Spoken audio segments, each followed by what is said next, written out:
Greetings wherever you are watching from. Welcome to Follow on Short TV show. Here we are, our father-in-law, Apostle Adeoyo.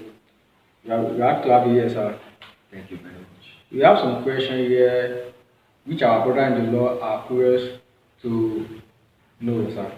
Question number one: can a sister sleep over at a brother place when they are still in courtship? Hmm. Well, the problem is not about the sleeping over. The problem is about what could arise or what could be the result of the action of her sleeping over in the brother's house. One of the sin that God hates most is the sin of fornication. And fornication is illicit sex between a married partner. So the problem is not about the sister sleeping. Sister sleeping in a brother's house is not the major issue. So the major issue is that the result of it. So as a pastor, we don't encourage sisters to sleep in brother's house. And the reason why is because courtship can be broken, but marriage cannot be broken. So sex should be enjoyed in marriage, not in courtship. Because the reason why is this. Let's assume that a sister sleep in a brother's house and eventually at the end of the day, he and the brother cohabit and one way or the other, they have fun. And at the end of the day, the relationship didn't lead to marriage. Now this particular sister again engaged with another brother. Okay. And that brother again the same thing happened. In 1 Corinthians chapter 6, verse 9, the Bible says those people that use men to abuse themselves. So the sister has become an abuser. We don't encourage it as a pastor. So the problem is not about the sleep, but the problem is about the result of that particular sleep.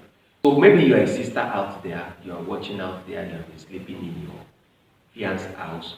If that relationship leads to marriage, you have not committed a crime. But if the relationship does not lead to marriage, you have committed a grievous crime. Wow.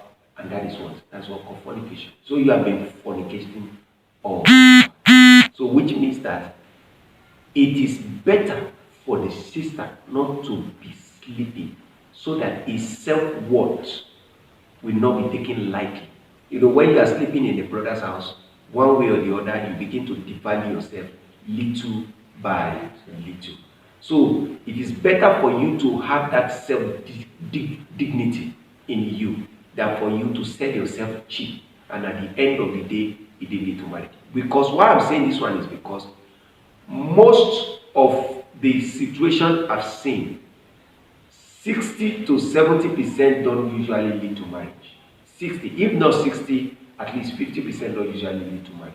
So it is better for the sister to keep herself and to refrain from such kind of act, so that at the end of the day, his dignity, his self-worth will be there. God will be also happy with such kind of people that can keep themselves. All right. Thank you, sir. Thank you for the answer, sir. Another question here: what can a brother do when the sister parents don't support the relationship? It is very, very simple. The first thing is that, we are talking about a Christian brother here or a sister. For a Christian brother, before you enter into the relationship, you must have heard from God. So the first thing is to hold on to that God that gives you that sister. Hold on to the word of God or the revelation that you received when you are receiving the sister. So you hold on to God. If you hold on to God, God is going to make a way or pave a way or do it, or there is going to be a way that at the end of the day, the parent will succumb to the relationship.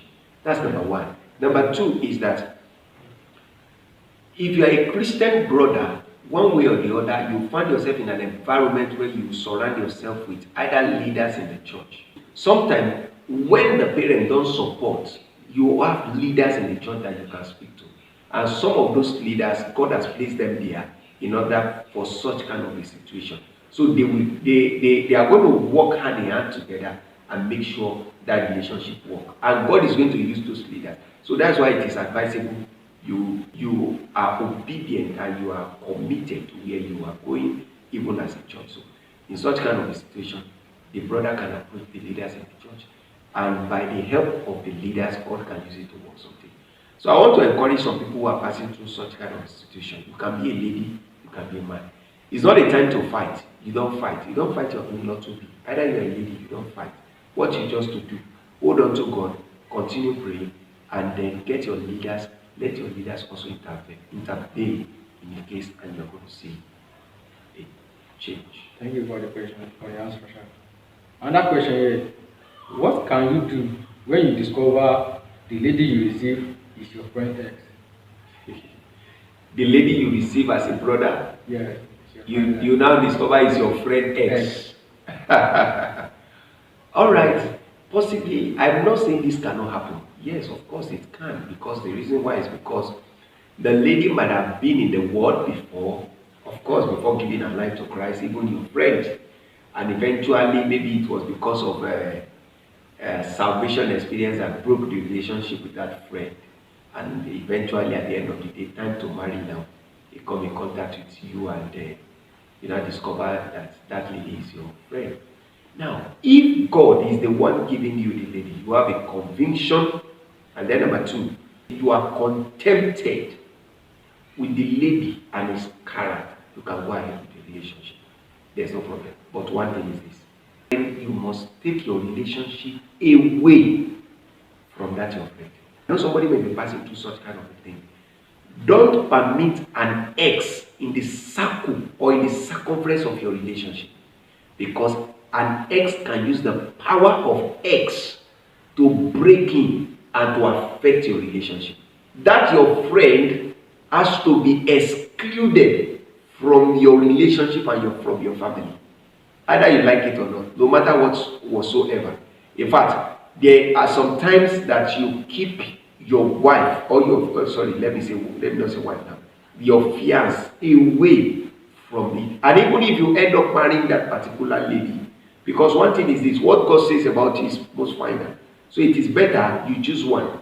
It's either you choose your friend or you choose the lady. So if you are choosing the lady, then definitely you have to keep your friend away, because your friend can use the power of X. I'm not saying this one is 100% accurate, but I would say 70 to 80. The rest 20%, we still have some friends that can be truthful, and at the same time that cannot backstab their friend. But I would say, because most times this happens, this can be even a guy, it can be a lady, it can happen to a lady. Just discover that the man that approached you is also, he has been the ex of your friend before. So you just have to be very, very careful in that your friend. If you are going for that man, you have to make sure that you break every connection that we have to do with that your friend, so that you will not avoid the power of X. So I think Wow, thank you for the question. We appreciate that.